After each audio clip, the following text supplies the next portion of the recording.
할렐루야. 3월 11일 화요일 원포인트 큐티 가운데 오신 여러분들을 주님의 이름으로 환영합니다.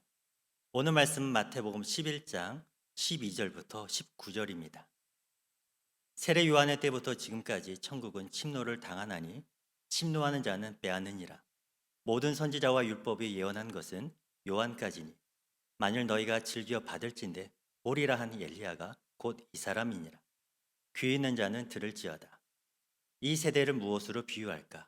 비유하건대 아이들이 장터에 앉아 제 동물을 불러 이르되 우리가 너희를 향하여 피리를 불어도 너희가 춤추지 않고 우리가 슬피 울어도 너희가 가슴을 치지 아니하였던가 같도다.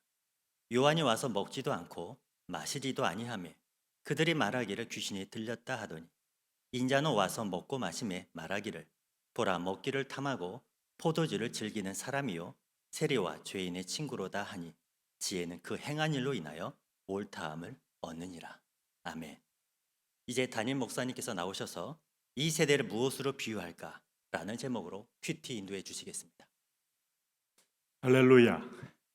네, 오늘 3월 11일입니다. 자, 오늘 화요일 날은 화요 중보와 전도가 있는 복된 날인데 기억하시죠? 아마 현장에 계신 전국에 계신 모든 또 이 방송을 보시는 분들도 화요일부터 오늘은 내가 새 힘을 얻고 천국의 침노의 선봉대에 서겠다 하는 마음을 가지시면 좋겠습니다. 오늘 12절 말씀 보면 성경은 분명히 그런 표현을 씁니다. 세례 요한의 때부터 지금까지 천국은 침노를 당하나니 침노하는 자는 빼앗으니라. 이때부터 이제 세례 요한 때는 이미 율법이 마치는 때입니다. 자, 율법이 끝나는 자리에 율법의 완성자이신 예수님이 등장한 거예요. 모세 오경에서부터 시작된 율법의 모든 흐름은 세례 요한이 한 몸으로 안고 그가 종결을 짓는 겁니다. 그러므로 세례 요한은 율법의 최고봉이요 율법의 마침점이에요.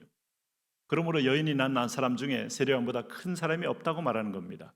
그가 죽었습니다. 율법이 죽어야 은혜의 시대가 열립니다. 예수님의 공생애는 바로 은혜의 시대를 선포하는 거예요. 그런 은혜의 시대에 오늘 이제부터 시작되는 천국은 오늘 그리스도의 이름을 가지고 오늘 세상을 향하여 전진함으로 그리스도의 은혜가 그리스도의 자신의 복음이 열방까지 퍼져 나가는 겁니다. 그러므로 오늘 23절 말씀 보세요. 모든 선지자와 율법이 예언한 것은 요한까지니 만일 너희가 즐겨 받을진대 오리라 한 엘리야 곧 이 사람이니라 귀 있는 자는 들을지어다. 자, 율법의 시대를 이 세례 요한까지라고 요약한 말씀입니다. 그렇다면 이제 은혜의 복음을 증거합니다. 이 은혜를 받아들이면 구원에 있습니다. 영생을 얻습니다. 인생이 변화됩니다. 엄청난 인간의 의가 아닌 하나님의 의를 받아들이면 내 의가 된다는 것이 복음이에요.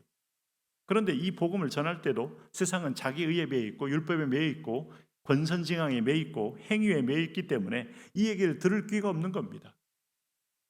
선물도 여러분 뭔가 줘본 사람이 또 받고요. 서로 간에 은혜로 교통, 소통해본 사람이 선물 교환도 하면서 사랑도 교환하는 거지.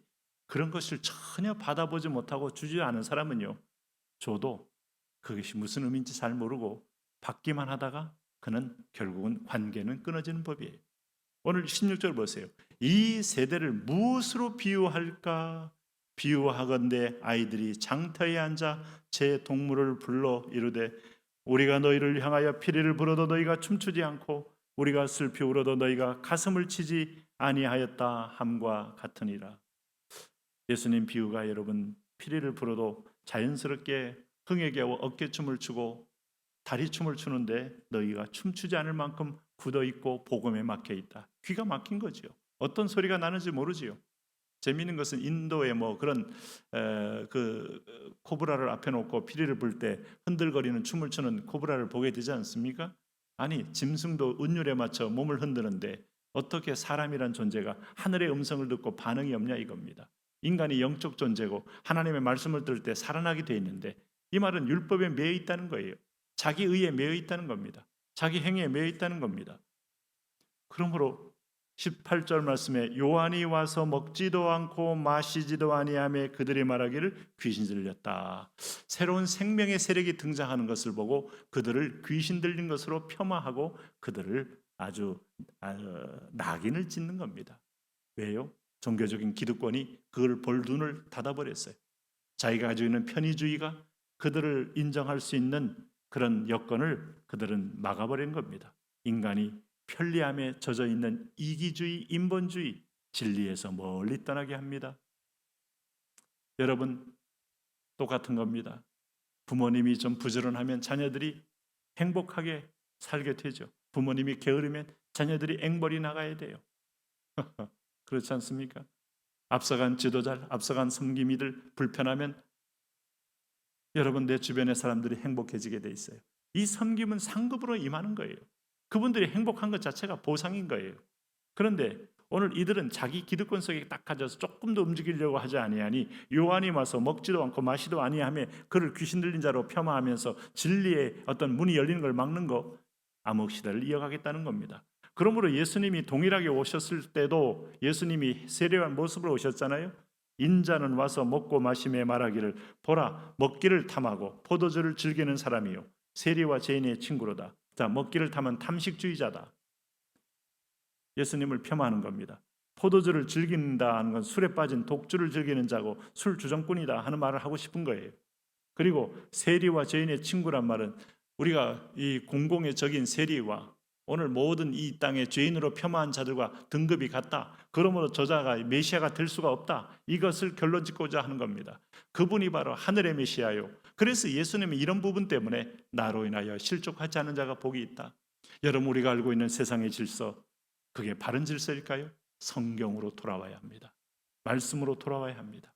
예수님께로 돌아와야 질서가 보이고 세계관이, 바른 세계관이 보이고 바른 판단이 보이는 거예요. 이게 흐릴 때 우리는 사실은 깊은 왜곡 속에 빠져 있는 겁니다. 그러므로 보세요. 지혜는 그 행한 일로 인하여 옳다함을 얻느니라. 여러분, 참 지혜를 가진 자입니까?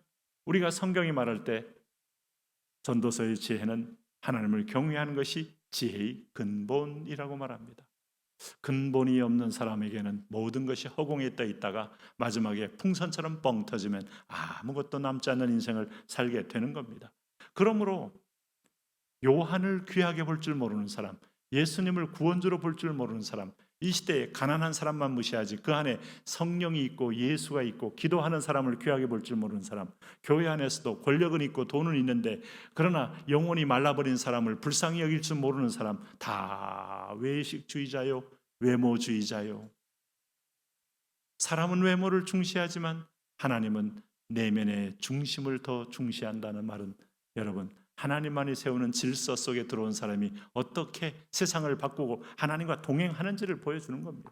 이 시대에 무엇으로 비유할까? 피리를 불어도 춤추지 않고 슬피 울어도 가슴을 치지 않는 시대에 하나님의 자그마한 피리 소리에도 반응하는 저와 여러분 되었으면 좋겠습니다. 오늘도 그 음성 앞에 민감하게 반하며 한 걸음 한 걸음 나가는 여러분 되시기를 바랍니다. 하나님, 그런 삶, 그런 인생 되게 하여 주옵소서. 예수님 이름으로 기도합니다.